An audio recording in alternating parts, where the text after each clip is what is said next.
Here we are for a Creative Insight TV at the Box Park, and we're joined by... Ready Money Tyrieq. Sorry?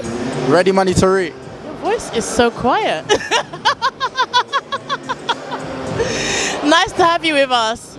So, who do you think is the more likely opponent For the boxing match? who's the more likely opponent? Yeah. Who's more likely to win? Who do you think Who so? do I think is more likely to win? I don't really want to pick a winner. I know Josh quite well.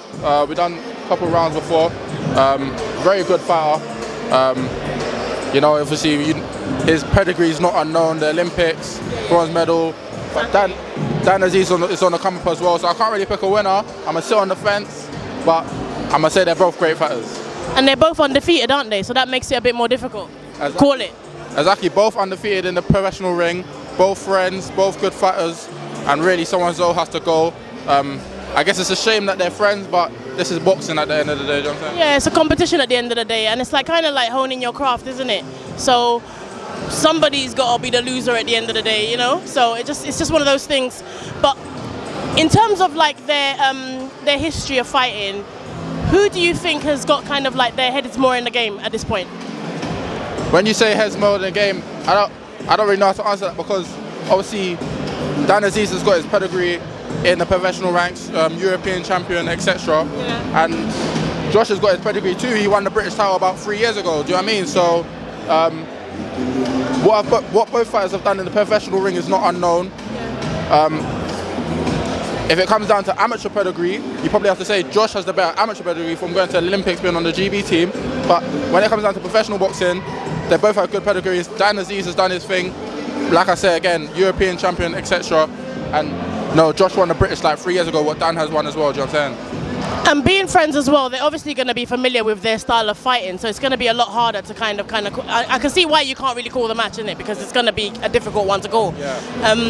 But in terms of like, moving forward, what do you think is going to be like the future of boxing? Me? Because I heard that you're a boxer yourself, right? Yeah, of course. Ready Money Tyrieq. Yeah. Hopefully the Instagram will be there. Yeah. Two-time national champion. So how do you handle like training and preparing for fights? Listen to my coaches, stay disciplined, and do what needs to be done, really. Pretty much the same as every fighter. And then on the night there's a winner and there's a loser, do you know what I'm saying? Definitely. There always has to be, doesn't there? And in terms of like balancing your like personal life and training, how do you manage that? When it's time to train, it's time to train. And then after the training is done, that's when the personal life gets involved. Friends, family see you more. But I've got good people around me. They understand when it's time for me to train. They know how I am, especially families, you know what I mean? So it makes it easier for me to focus.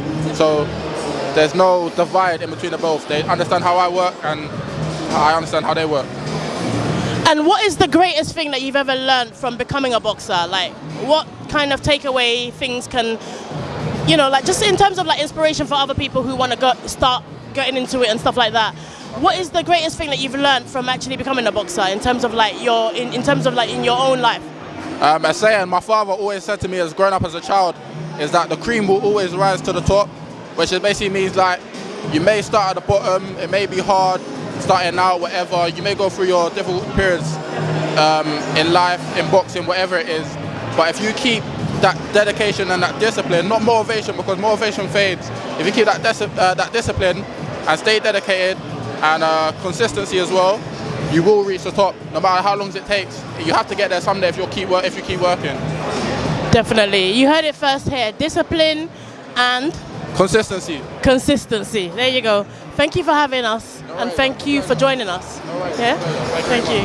Take care of yourself.